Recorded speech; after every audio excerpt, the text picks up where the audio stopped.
देवानां पुरोहितः पूर्वो यो देवेभ्यो जातः नमो रुचाय ब्राह्मणे रुचं ब्राह्मं जनयन्तः देवानकृते तदब्रुवन् यस्त्वैवं ब्राह्मणो विद्यात् तस्य देव असन्वसे प्रीत्यते लक्ष्मीश्च पत्न्योः अहोरात्रे पार्श्वे नक्षत्रं यातम् इष्टं मनीषाण अमं मनीषाण सर्वं मनीषाण ॐ शान्ति शान्ति शान्तिः हिरण्यगन्धां हरिणीं सुवर्णरजतस्रजां चन्द्रां हिरण्मयीं लक्ष्मीं जातवेदो ममावः कामावहतयं देवीमवत्महे श्रीर्मा देवी द्विषदाम् कांसोऽस्मितां हिरण्यप्राकारा भद्रान् ज्वलन्तीं दर्पान् दर्पयन्तीं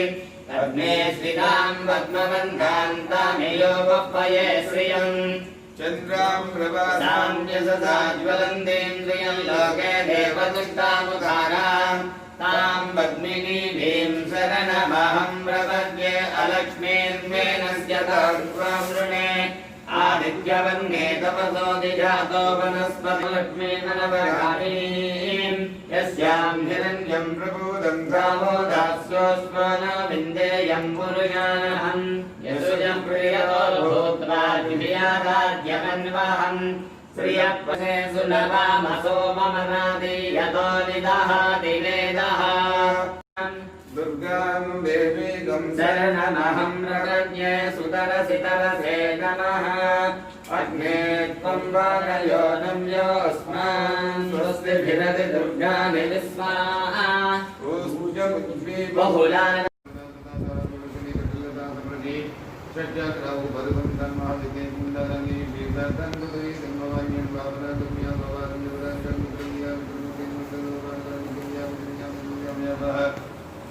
समानादि मुजिदासुरं दिमे सर्वमंगला सत्कर्तृपदा सर्वे प्रेम सर्वे सर्वमंत्र सर्वमंत्रात्मिका सर्वतंत्र रूपमन्ये मे प्रेमादि जन्मलक्ष्मी प्रिया महारूप अन्मा पुण्यन महापादग्राम पुण्यन महामायन महादत्मान महादिव्यन महादियन महाभगन मे द्वैन महा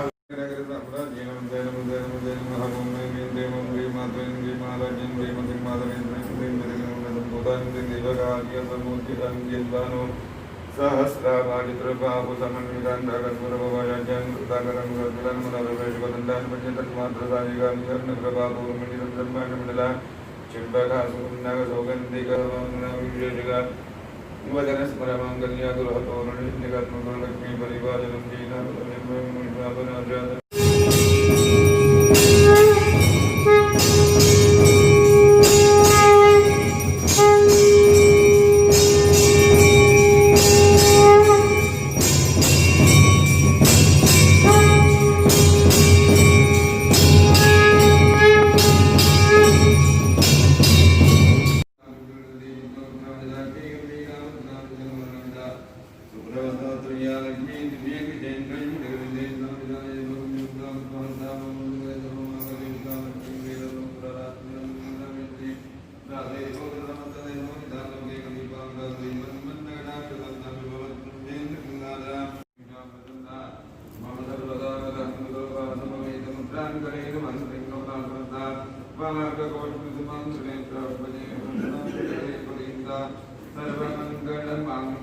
ఓంకారం చేర్చకపోతే 6 షట్చక్ర సాధన 7 షట్చక్ర ఉపరిస్తారు. అందుకే 7 అక్షరాలే మన వాళ్ళు చెబుతూ ఉంటారు ప్రతి దానికి సంపుటీకరణ. ఓం ఐం హ్రీం శ్రీం ఐం క్లీం సౌః నమః అంటుంటాం.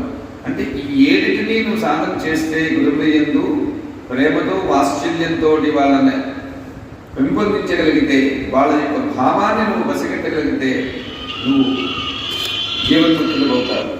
ఎప్పుడు గురువుని ప్రశ్న వేసే స్థితికి నువ్వు చేరకూడదు. గురువు నీ ప్రశ్నకి తగిన జవాబే ఇప్పుడు ఇస్తూ ఉంటాడు. అతను ఏం చెప్పినా నీ గురించే, ఏం చేసినా నీ గురించే, ఏం చూసినా నీ గురించే అనేటువంటి ఆత్మవిశ్వాసంతో నువ్వు ఎదగగలిగితే నువ్వు జీవన్ముక్తులు అవుతావు. ప్రపంచం అంతా ఒక శాసనంతో అమ్మవారు సమకూర్చింది. ఒక శాసనం చేసింది ఆవిడ. ఆ శాసనానికి విరుద్ధంగా మనం కొన్ని సందర్భాల్లో వెళుతూ ఉండవలసి వస్తుంది. ఎందుకు వెళ్తున్నాము? పరిగణలో తీసుకో. ఒక బలమైన వాడు తప్పు చేస్తున్నాడన్నా బలహీనను చూసి దాన్ని ఖండించలేకపోతున్నాడు, సమర్థించవలసి వస్తుంది. ఆ పాపం ఎవరికి వస్తుంది? సమర్థించిన వాడికి ఎక్కువ వస్తుంది, చేసిన వాడికి తక్కువ వస్తుంది. శ్రీ విద్యలో ఉంది, చూసుకోండి. కాబట్టి సమర్థించే వాడికి ఎక్కువ పాపాలు వస్తాయి. కారణం, దాన్ని ఖండించే శక్తి నీలో ఉన్నా ఖండించలేకపోతున్నావు. ఏమైందంటే వాడు బలీయుడు. ఆ బలీయం వల్ల నేను నీరసత్వం వల్ల దాన్ని ఖండించలేకపోతున్నా. నా మనసుని క్షోభ పెట్టుకుంటున్నా, ఇంటికి వచ్చి బాధపడుతున్నా. ఏంటవుతుంది ఆవిడ? సర్వలక్షరాక్షరాత్మిక సర్వలోకే శ్రీ విశ్వదారిణి త్రివర్గరాత్రి శుభగా త్రియంబిగా త్రిగుణాత్మిక. ఏదైతే నేను శాసనం ద్వారా సంప్రదాయం ద్వారా ఈ చైతన్యాన్ని భూమి మీద తీసుకొచ్చావో దాన్ని నువ్వు పూర్ణంగా ఉపాసించలేకపోతున్నావు, పరిపూర్ణంగా నువ్వు ధరించలేకపోతున్నావు. ఉపాసన ద్వారా పరిపూర్ణత్వం చేకూరుతుంది. గురువు ఏ ఉద్దేశంతో చెప్పినా నువ్వు చేసేటువంటి సాధన పెట్టి గురువుకి మంచి జరుగుతుంది, నీకు మంచి జరుగుతుంది. గురుద్దేశాలు ఉండవు. గురువుకి సదుద్దేశమే ఉంటుంది. మనలో ఉన్న చైతన్యం వల్ల ఆ మార్పుని, ఓర్పుని, చేర్పుని, కూర్పుని 4 విధాలుగా త్రివర్గరాత్రి 3 వర్గములుగా విడిపోవడం వల్ల ఏంటవుతుంది? ఒక్క క్షణంలోనే ఆనందపడుతూ పక్కకి తప్పుకుంటున్నాం.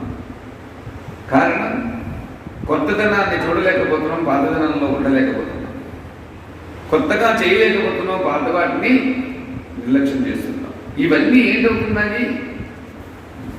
ఒక గుండ్రమైనటువంటి చైతన్యాన్ని తిరుగుతూ ఉంటుంది. నా మరక తప్పకుండా మనం చూస్తూ ఉంటాం. వేన రెక్క మీద మరక ఉంది, 3 రెక్కలు ఆగినప్పుడు కనిపిస్తుంది, తిరిగినప్పుడు కనిపిస్తుంది. ఆ మరక తిరిగినప్పుడు ఎక్కడ ఏ రెక్క మీద ఉందో చెప్పండి. అలాగే నలుగురితో నువ్వు కలిసిపోవడం వల్ల నీలో దోషాలు బయటికి రావట్లేదు. నువ్వు ఒక్కడిగా కూర్చుంటే నీ దోషం ఖచ్చితంగా బయటపడుతుంది. నీలో ఉన్న దోషం, నాలో ఉన్న దోషం, ప్రపంచంలో ఉన్న దోషము బయటికి తీయాలని సాధన మాత్రమే ఏకైక మార్గం. అధర్వణ మీద సంస్కృతిలో చెప్పేటమాట. ఏషాత్మశక్తి ఏషా పురుషార్థ ప్రదాయిని అని చెప్పి ఏషాం జ్ఞానం మధ్యం వ్యయం అని కొన్ని వేల సార్లు చెప్పుకున్నాం ఆశ్రమంలో. జ్ఞానమే అధ్యంగా నువ్వు సమర్పించినాడు. ప్రపంచ శాంతికి నువ్వు ఒక విత్తనం అందుతావు. ప్రపంచంలో ఉండేవన్నీ నేను సృష్టించినవి, నీకు కనిపిస్తుంది, ఆనందాన్ని ఇస్తుంది. కానీ అదంతా పొందాలనేటువంటి ఆలోచన నీలో రాకూడదు. ఎందుకు? నాది, నేను సృష్టించాను. ఎవరి గురించి సృష్టించాను? నీ గురించి సృష్టించాను. నువ్వు అందులో ఉండి కానీ దాంతోనే జీవించు. ఎందుకంటే నీ రాక నీ పోక నా ఆధీనంలో ఉంది. ఎందుకు పంపించానో, ఎందుకు తెచ్చుకుంటున్నానో అనే విషయం గమనించగలిగితే సాంప్రదాయంలో ఏదో స్థితికి వెళ్ళిపోతావు. కొన్ని వేల కోట్ల మంది నిరక్షరాస్యులు మన దేశంలో ఉన్నారు. నిరక్షరాస్యత అంటే ఏంటి? మాట్లాడలేకపోవడం కానీ రాయలేకపోవడం కాదు, అమ్మ గురించి తెలుసుకోలేనటువంటి దుర్మార్గ స్థితిలో ఉన్నారు. కాకపోతే ఈ రోజున ఏంటి సమ్మతమైంది మతం కానీ కాని మతం ఎలా అవుతుంది? సమ్మతమైంది విమర్శకు గురవుతుంది. సమ్మతమైంది విమర్శ గురి ఎప్పుడైతే ఏంటో మరొక మొక్క పుట్టేస్తుంది అందులోంచి. అది బలమే, ఆ కాండం బలమే. ఇలా తెలుగుగా పెరుగుతున్నటువంటి మీద పేరులోకి ఈ పక్కది బ్రాంచ్ పెరిగితే ఏంటైంది? అది ఎరుపకు వెళ్ళింది. మామిడికాయలకి పక్క వాళ్ళ ఇంట్లో వస్తాయి. చెట్టు మీ ఇంట్లో ఉంటుంది, పళ్ళు పక్క వాళ్ళ ఇంటికి వెళ్తాయి. అలా మనలో ఏం చేస్తున్నాము? ఎదుటి వ్యక్తి మీద ఆధారపడుతూ ఉన్నాము. ఇంకో వ్యక్తి మన మీద ఆధారపడినప్పుడు ఆనందంగా చేస్తున్నాము. ఎందుకు? శక్తి వాడిది, కావాల్సింది వాడికి. నువ్వు మధ్యలో మాంసం చేస్తున్నావు, దర్శాలంతే. నువ్విచ్చిందేంటి? ఈ ఇంటికి వచ్చి అందుకున్న వాడు పక్కింటికి వెళ్ళి తీసుకోలేడా? ఏమండి? నువ్వేం చేస్తున్నావు? గొప్పగా పోయి వాడి దగ్గర తెచ్చి వీడికి అందిస్తున్నావు. నీకు మిగిలింది ఏమీ లేదు. ఇలా మనం ఆలోచించుకుంటూ ఉండేది బుద్ధి, జ్ఞానం, స్థితి.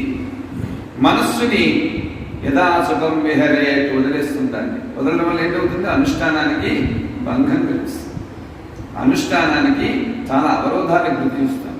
అనుష్ఠానానికి ఎప్పుడు ఏదో విఘ్నాన్ని చేస్తాం. విఘ్నపదాం నాశం గురు గురు డహడహడహ. ఓం నమో భగవతి జ్వాలామాలిని దేవదేవి సర్వభూత సంహారకారకే జాత వేదసి. ఎటువంటి చైతన్యమూర్తి తెలుసా ఆవిడ? శాంతంగా అందంగా ఆనందంగా కనిపిస్తోంది అనుకుంటారు. మనలో సూరాధ్యాయుత సంపన్న వీతవర్గాదిగన్విత మేధోనిష్ట పదప్రీత బంధిన్యాత సమన్విత మండాసురపదోజుక్త శక్తి సేనా సమన్విత కొన్ని వేల కోట్ల సంహరించినటువంటి రాక్షసుల కంటే బలంలో మనం కాదు. కానీ మనలో అటువంటి రాక్షసులు జీవించున్నారు. కారణం మనం పోషించుకుంటున్నాం. వాటిని ఎలా పోషిస్తున్నామండి? ప్రతి దానికి మీరు ఇలాగ మాట్లాడతారంటే నేను చెప్పలేను. కానీ ఒక్క ప్రశ్న మనమే వేసుకోవాలి. ఎవరో చెప్పరు, మనమే చూసుకోవాలి. చెప్పాను కదా, ఒక మచ్చతో ఉండేటువంటిది వస్తువు కలిపి గిరువులను తిరుగుతుంటే దాన్ని పోల్చుకోలేము. అలాగే మనలో ఉండే లోపాన్ని గిరువులను తిరగడం వల్ల మనమే పోల్చుకోలేకపోతున్నాం. అది లొకేట్ చేయాలి, దాన్ని ఖచ్చితంగా పట్టుకోవాలి. దాని ద్వారా ఎవరికి ఇబ్బంది కలుగుతుందో, నీకేమి ఇబ్బంది కలుగుతుందో గమనించుకోవాలి. అది తీసుకెళ్ళి గురువు దగ్గర పెట్టాలి. ఇలా నాకు అది నిర్వీర్యమైపోయి నేను చేసిన అనుష్ఠానం, దీనికి ఏం ప్రయత్నం చేస్తాడు. ఎందుకు? గురువుకి ఎప్పుడో తెలుసు మీలో ఈ సంగతులు ఈ సద్గతులు జరుగుతున్నాయి. కానీ మనం అందరి వరకు చెప్పే వరకు కూడా గురువు బయటికి వ్యక్తం ఉండదు. ఇక అవాక్ అమానస అగోచర గురు దయ్యని మనసుతో కానీ వాక్కుతో కానీ వివరించలేనిటువంటిది మన మానవ జన్మ. అటువంటి అపారమైన శక్తివంతుడు గురువు. కాకపోతే చిరస్మరణీయులయ్యారు వాళ్ళందరూ కూడా. ఈ రోజుకి కాదు, సృష్టి ఉన్నన్నాళ్ళు వాళ్ళ పేర్లే ఉంటాయి. ఆ పేర్లు మీద ఇంకో పేరు చేరే అవకాశం లేదు, ఉండదు. కారణం వాళ్ళంతా చేసేది శాసనం. ప్రపంచానికి కావలసిన సంపద నుంచి వెళ్ళిపోయారు. ఆ సంపదను కరగబెట్టి అనేక వస్తువులుగా బంగారాన్ని ఎలా తయారు చేస్తారో మనలో ఆ సంపదను కరగబెట్టకుండా చైతన్యంలో విలీనం చేసుకోవాలి. కరిగితే ఆనందంగా ఉంటుంది, తగలబడిందని కూడా ప్రయోజనం లేదు. చిన్న విషయాన్ని పెద్దగా ఆలోచిస్తాం, పెద్ద విషయాన్ని చాలా గట్టిగా తీసుకుంటాం. అదే మనం చేస్తున్న తప్పు. పెద్ద విషయాన్ని ఆలోచించాలి, చిన్న విషయాన్ని సమకూర్చునేటువంటి చైతన్యంలో అప్పటితో అది పక్కన పెట్టి దానివల్ల ఏంటవుతుంది? మనస్సుకి శోభ కలుగుతుంది, ఆనందం కలుగుతుంది. ప్రపంచానికి నువ్వు ఏం ఇవ్వాలనుకున్నావో ఇవ్వడానికి అవకాశం కలుగుతుంది. రెండు చిన్నది, ఒకటి చిన్నది ఒకటి పెద్దది పట్టు చూసామంటే పెద్దది ఉంచుకోవడానికి ఆలోచిస్తున్నాను. ఎప్పటికి మారుతుంది మానవత, ఎప్పటికి మారుతుంది మానవత. చిన్నది పంచి పెద్దది 4 ముక్కలు చేయి, చిన్నదాని తుర్మానంగా అవుతుంది, 5 అవుతుంది. అంతేగాని పెద్దది పట్టుకోదాం అనుకుంటున్నారు. మీద ముక్క, కింద ముక్క, అడుగు ముక్క, ఇంకో ముక్క చూసేసరికి 4 రోజుల్లో 4 కుళ్ళిపోతున్నది. మీకు చెందలేదు, ఎవరికి చెందకుండా మనం చేసుకుంటున్నాం. ఎప్పటికైనా మారుతుందా మారదా అని చెప్పి ఎప్పటికీ ఎదురు చూస్తున్నటువంటి దౌర్భాగ్యం మన దేశంలో మొదలైపోయింది. ఇంతవరకు ఎందుకు తెచ్చుకున్నామని ఆలోచిస్తే వాళ్ళని వదులుకోవడం వల్ల ఈ రోజు మనకి ఎటువంటి స్థితి కూడా తెలియట్లేదు. ఈత నేర్పేవాడు ఒకడే, ఈత నేర్చుకున్న వాళ్ళు అనేక మంది ఉంటారు. కానీ ఈత నేర్పేవాళ్ళు 100 మంది, ఈత నేర్చుకున్నాడు ఒకటే. ఎక్కడైనా చరిత్రలో చూసామా? చెప్పండి.